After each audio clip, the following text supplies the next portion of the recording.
Avec l'arrivée de l'IA, on est dans un contexte de mutation rapide et la clarté devient une ressource stratégique et humaine essentielle. Aujourd'hui, il y a de plus en plus de data. La data et l'information sont présentes de manière abondante, de manière massive et les marchés sont volatiles.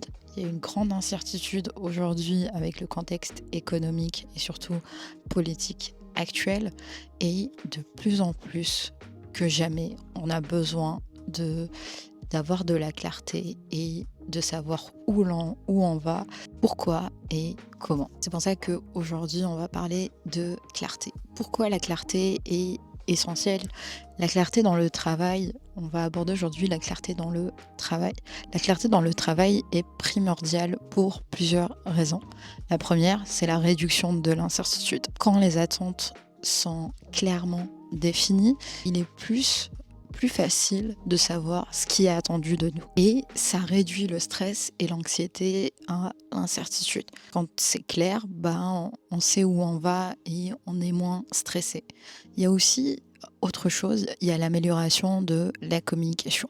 Une communication claire favorise une meilleure collaboration entre les membres d'une équipe. Parce que quand on est dans le flou total, dans sa communication, on est dans le flou et avec les autres, on est dans le flou. Chacun sait ce qu'il doit faire et comment il peut contribuer au succès collectif. C'est pour ça que c'est important d'être au clair. Et c'est pour ça que les CEO, ils ont la vision et pour avoir une vision, il faut clair par rapport à être au clair par rapport à ce qu'on veut atteindre. Après, on n'est pas obligé d'être au clair sur plusieurs années, mais être au moins au clair sur les mois à venir. L'intérêt d'être au clair aussi, d'avoir de la clarté dans son travail, c'est l'augmentation de la productivité. La clarté permet de se concentrer sur des tâches essentielles et on s'évite de se distraire avec des tâches qui ne sont pas importantes et de perdre de temps sur des tâches superficielles. Si tu veux être plus clair sur ta stratégie, passe à l'action. Oui, le passage à l'action. Si j'en parle maintenant, c'est que je suis tombée sur un podcast inspirant sur la nécessité de passer à l'action pour atteindre la clarté. J'ai aussi échangé cette semaine avec plusieurs entrepreneurs qui m'ont parlé de leur parcours et surtout des différents pivots qu'ils ont eus dans leur trajet entrepreneurial. Pour maîtriser une compétence ou un domaine, on doit commencer à y travailler et à se mettre en action. Et au début, c'est tout à fait normal qu'on soit dans le flou total. Quand on observe un enfant qui commence à marcher, il n'est pas clair dans sa marche. Il se met en action. Et plus il se met en action de marche, plus il améliore sa manière de marcher. Dans le monde du running ou de la course, c'est pareil. Si vous commencez à courir la première fois, vous n'allez pas bien courir, vous n'allez pas savoir courir, vous serez dans le flou. Mais plus vous allez courir, et plus vous allez améliorer votre compétence ou votre manière de courir. Et c'est un petit peu ça, la maîtrise d'une compétence, c'est le passage du flou. On est flou dans le sens aucune certitude sur la manière de faire, sur comment, sur quoi faire. Et la compétence arrive quand on sait comment faire et quoi faire. Et il faut juste accepter cette idée d'être au départ dans le flou, ce qui est tout à fait normal. Dans n'importe quel domaine, prenez n'importe quel domaine, que ce soit dans le monde du travail, dans le monde du sport, dans n'importe quel domaine, il y a X puissance N méthodes et stratégies pour parvenir à un résultat. Même si vous observez des acteurs qui sont dans le même domaine, que ce soit dans le business des entreprises qui sont dans le même domaine dans le monde des entreprises, elles vont pas avoir la même stratégie ni la même manière de faire. Si vous allez comparer ça au monde sportif des champions, chaque champion a sa méthode, chaque champion a son entraînement. Et les champions, ils doivent s'approprier justement la méthode de s'entraîner pour passer justement du flow au clair. Ils doivent essayer plusieurs méthodes. C'est la même chose dans le monde des entreprises. Plus on essaye de méthodes et de stratégies, plus on aura de chances de nous rapprocher de la méthode ou de la stratégie qui est la plus adaptée à nos besoins. Je vous avais parlé d'entrepreneuriat et je vous avais parlé de pivot tout à l'heure. Le mot pivot est beaucoup utilisé en mécanique. C'est un mot qui vient de la mécanique. En horlogerie, par exemple, le pivot, c'est la partie cylindrique qui est située aux extrémités d'un axe servant au guidage, en rotation et à la translation. Dans le domaine des startups, il est utilisé justement pour désigner un changement stratégique important. Je fais un pivot, je passe de ce domaine à ce domaine. Je vous donne quelques exemples concrets de business qui ont réussi le pivot. Par exemple, Twitter au départ, c'était une plateforme de podcasting, oui, qui s'appelait Odeo. Et donc leur pivot, ça a été de faire du microblogging en temps réel et en devenant l'un des réseaux sociaux les plus influents de la planète. Donc ils sont passés sur du contenu à la demande à faire du temps réel, ce qui leur a permis aujourd'hui d'être un réseau social. Slack au départ, c'était une société de jeux vidéo et en fait ils ont fait le pivot ils ont créé la plateforme de communication d'équipe qui est aujourd'hui incontournable pour les entreprises du monde entier. Groupon, on connaît aujourd'hui qu'il y a une plateforme d'offres promotionnelles locales. Au départ, c'était un site de réseautage social où les gens échangeaient. Un autre exemple qui est YouTube. Au départ, YouTube, c'était un site de rencontres vidéo, ce qui s'appelait Tune in the Hookup. Et aujourd'hui, vous connaissez tous YouTube et on va passer sur YouTube avec cette vidéo. Il y a aussi Airbnb qui a été au départ, c'est pour ça que ça s'appelait Airbnb. Quoique Airbnb, ça veut dire Airbed and Breakfast. Mais au départ, il n'y avait que l'aspect airbed qui voulait dire matelas gonflable. Et c'était une plateforme de location de matelas gonflables pour événements. Et aujourd'hui, vous connaissez tous Airbnb, qui est une plateforme de réservation de logements pour voyageurs. Pourquoi je vous donne ces exemples? Parce que chacun de ces exemples montre que le pivot, c'est pas un simple changement d'idée, mais c'est vraiment une décision stratégique qui nécessite de passer à l'action. Parce que si Airbnb n'avait pas commencé à faire de la location de airbed, de matelas gonflables, il serait jamais aujourd'hui Airbnb. YouTube, si c'était pas au départ, ils n'ont pas pensé à créer un site de rencontres vidéo qui n'a peut-être pas, qui ne rapporte pas autant d'argent aujourd'hui que YouTube, ils auraient jamais créé YouTube. Twitter, qui aujourd'hui est détenu par Elon Musk, s'ils n'avaient pas commencé à faire une plateforme de podcasting et s'ils n'avaient pas compris qu'ils étaient concurrence forte avec iTunes et qu'ils n'arriveraient pas à concurrencer iTunes et qu'ils n'avaient pas pris le pivot de devenir un réseau social, ils n'auraient jamais gagné autant d'argent à revendre leur plateforme à Elon Musk. Ils ne seraient pas devenus ce qu'ils seraient aujourd'hui. Il y a un autre point que je voulais aborder, c'était pourquoi les projets n'avancent pas vite dans le monde corporate. Il y a une vraie corrélation entre entre la clarté dans ce qu'on fait et le fait que les projets n'avancent pas vite dans le monde corporate. Dans le monde corporate, on passe plein de temps à faire des réunions et à brainstormer sur des idées de projets qui ne connaîtront pas le jour ou sur des idées d'action qui ne connaîtraient pas le jour. Par exemple, on fait des réunions d'1h30 généralement, espacées de 2 semaines. Et on va parler souvent dans le vide, sans aucune certitude ou structure sur ce qu'il faut faire. Et il y aura entre-temps, il y aura des vacances, il y aura des absents. Et du coup, il va s'écouler des trimestres. Et ce qu'on va produire en 2 ou 3 trimestres, ça sera seulement une roadmap qui est théorique. Entre-temps, on n'aura pas testé les produits ou les fonctionnalités. Et au moment où, dans le monde corporate, on arrive à tester des produits ou des nouvelles fonctionnalités, généralement, il s'écoule une année. Entre-temps, dans le monde corporate, il y a des acteurs qui vont apparaître et ces acteurs, du coup, ils vont lancer le produit, ils vont nous prendre des parts de marché. Sauf que malheureusement, dans le monde corporate, on a de l'argent. Donc ce qu'on va faire, dans le monde corporate, on va cramer beaucoup d'argent, voire des centaines de millions, justement, pour développer des projets en retard et on perd des parts de marché. Là, je vous parle de projets corporate.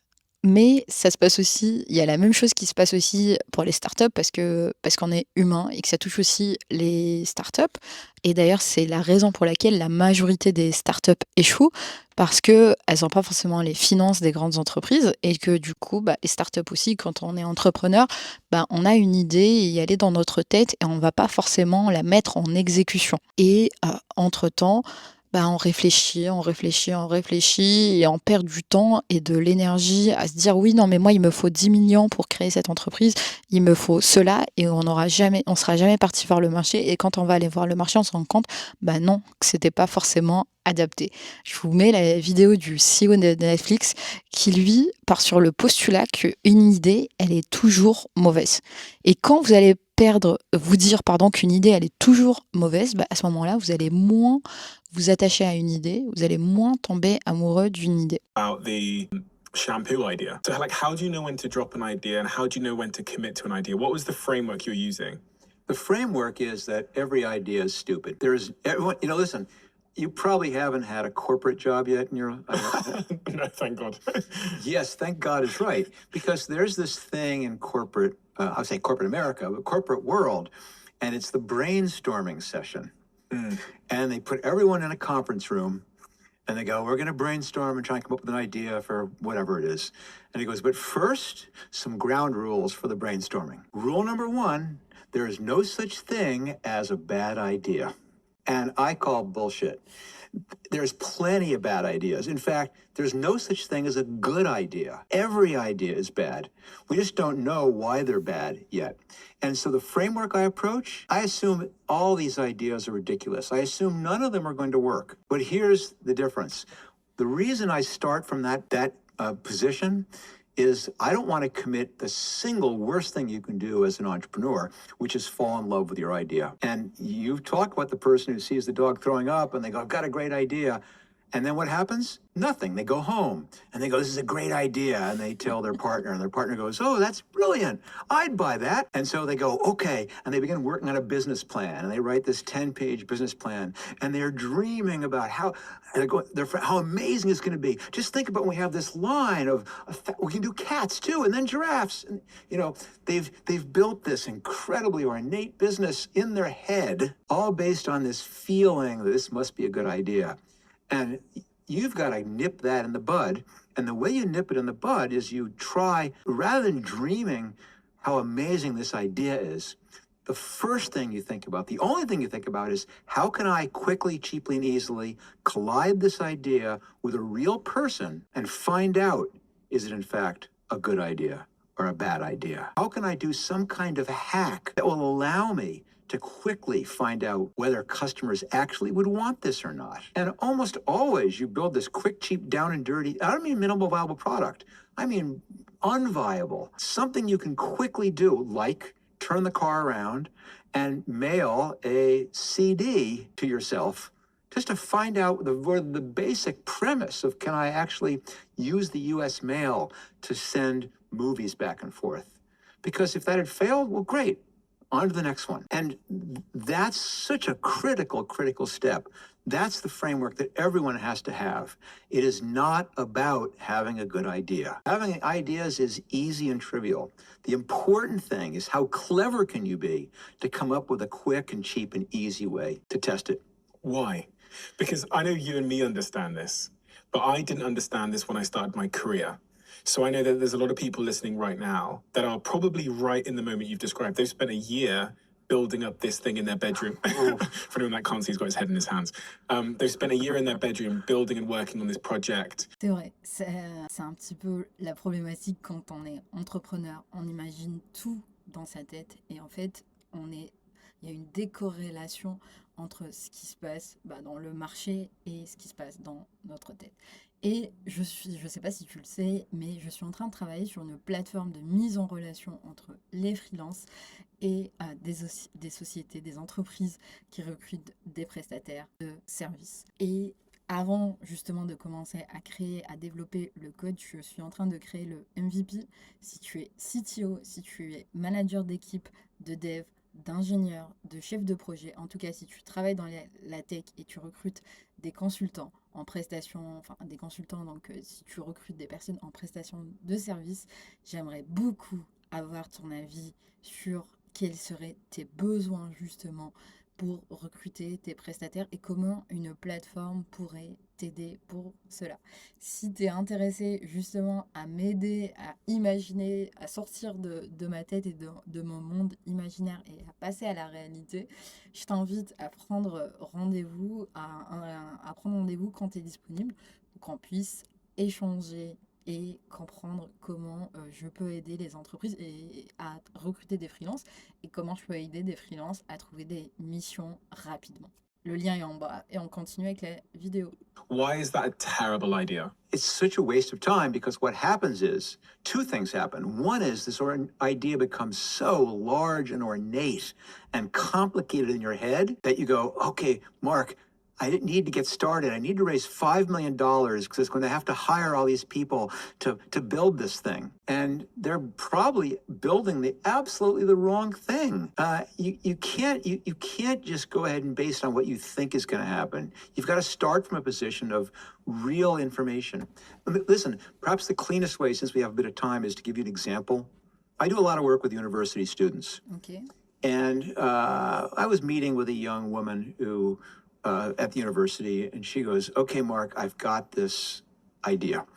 What I want to do is peer-to-peer clothing sharing. In other words, I've got all this clothing in my closet that I never wear, or I don't wear very often. And I know my friends have a lot of clothing in their closet, and other friends have clothes in their closet.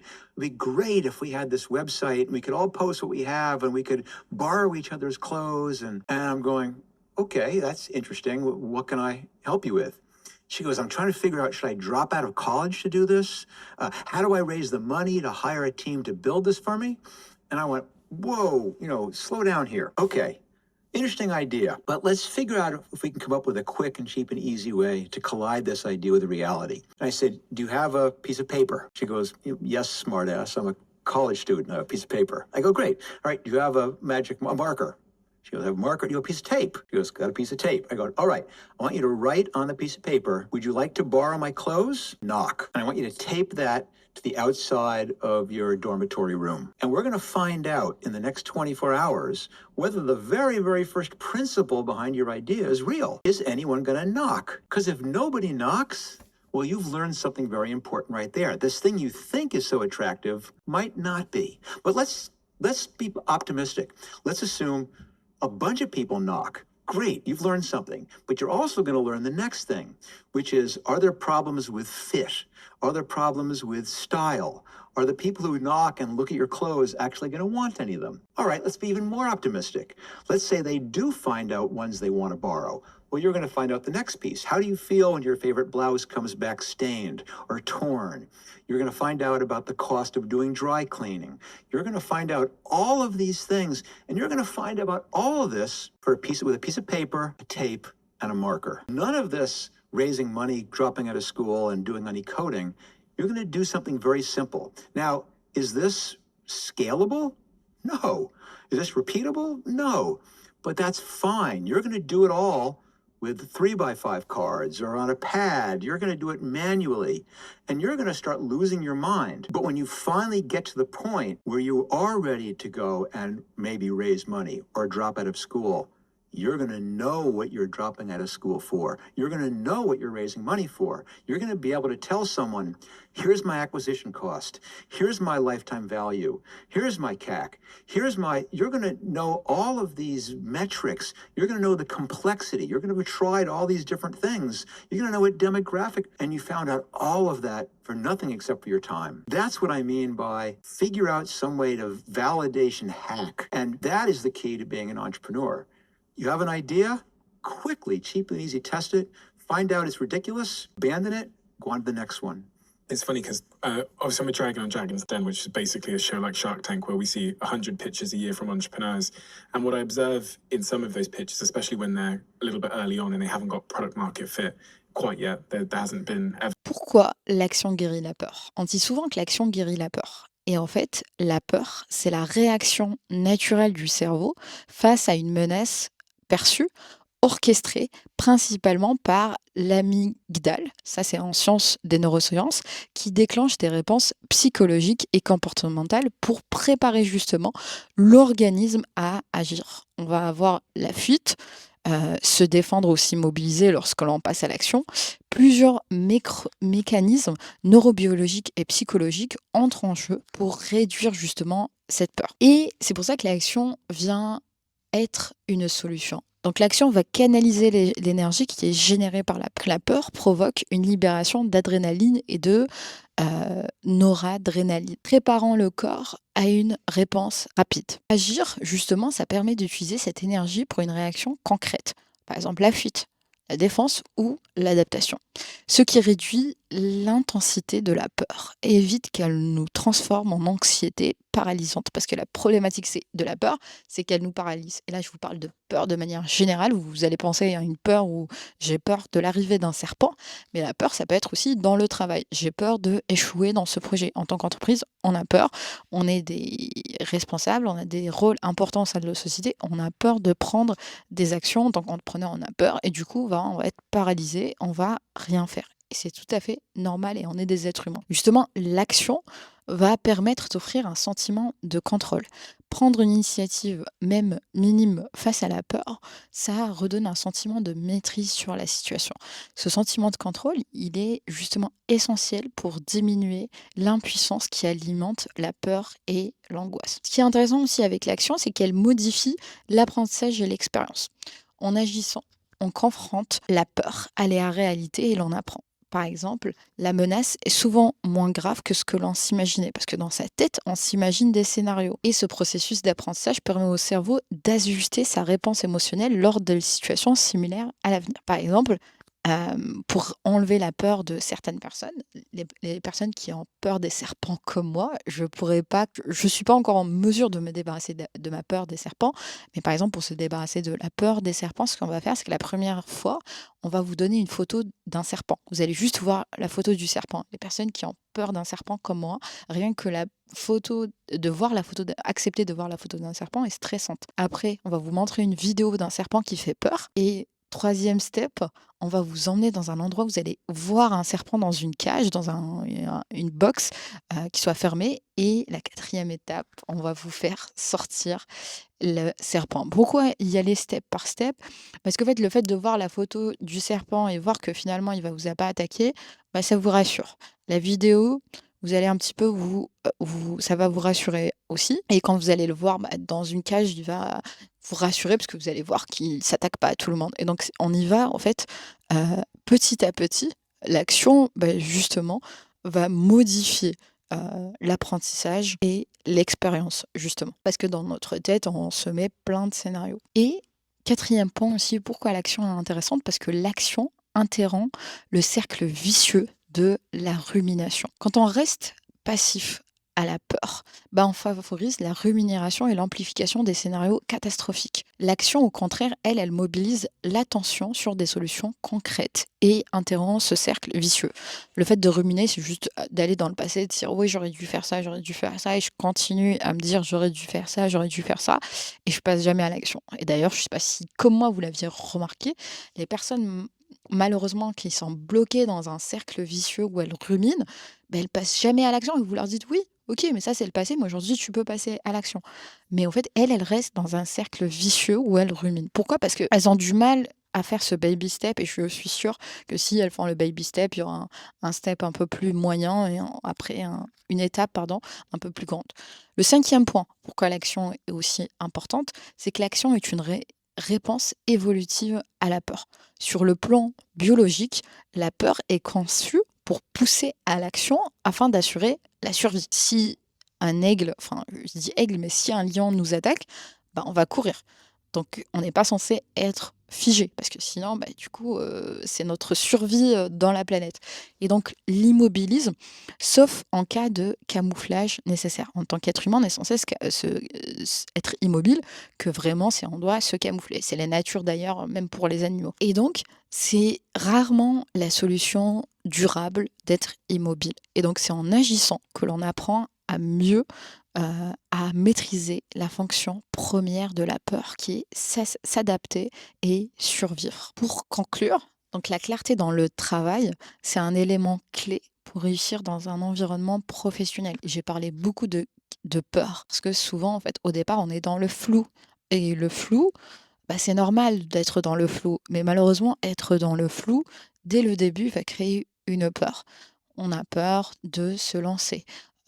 On a peur de ne pas bien faire, parce qu'on est dans le flou et en fait, on pense toujours après, c'est un peu à cause de l'école aussi, on pense toujours qu'on doit avoir un mode opératoire pour pouvoir se lancer et cetera et quand on n'a pas de mode opératoire, on a du mal à se lancer, que ce soit dans le monde corporate, que ce soit dans le monde des entreprises ou que ce soit dans sa vie personnel. Si quelqu'un qui veut commencer à faire du sport, il va être dans le flou parce qu'il ne sait pas ce qu'il doit courir, est-ce qu'il doit faire de la natation, est-ce qu'il doit faire de la musculation. Bah, en fait, la meilleure solution finalement pour quelqu'un qui veut commencer le sport, c'est d'aller tester. Il va tester le running, peut-être que ça lui convient, peut-être que ça lui convient pas. Il va aller tester de faire de la natation, il va aller tester de faire de la musculation, il va aller tester de la danse. Et en fait, à chaque fois qu'il teste, bah, à chaque fois, il comprend que c'est grâce à cette action, au fait qu'il est passé à l'action, qu'il arrive à trouver la méthode qui lui convient. Donc en intégrant l'action dans votre quotidien, vous pouvez non seulement clarifier vos tâches et responsabilités, mais aussi renforcer votre engagement et votre motivation. Et surtout, bah, je vous vois ou je tutoie, n'oublie pas que chaque petite action, ce que j'appelle les baby steps, peut faire une grande différence dans ton parcours professionnel et surtout dans ton parcours personnel. Donc adopte une approche proactive et observe comment la clarté va transformer ta vie et temps. Merci d'avoir regardé cette vidéo. Cette vidéo, c'est la partie vidéo de ma newsletter Inspire and Act. L'idée, c'est de vous inspirer et de vous aider à inspirer les autres pour justement être dans l'action. Je vous mettrai le lien de la newsletter si vous voulez vous abonner. Et n'hésitez pas à aller regarder mes services et à bientôt pour une prochaine vidéo.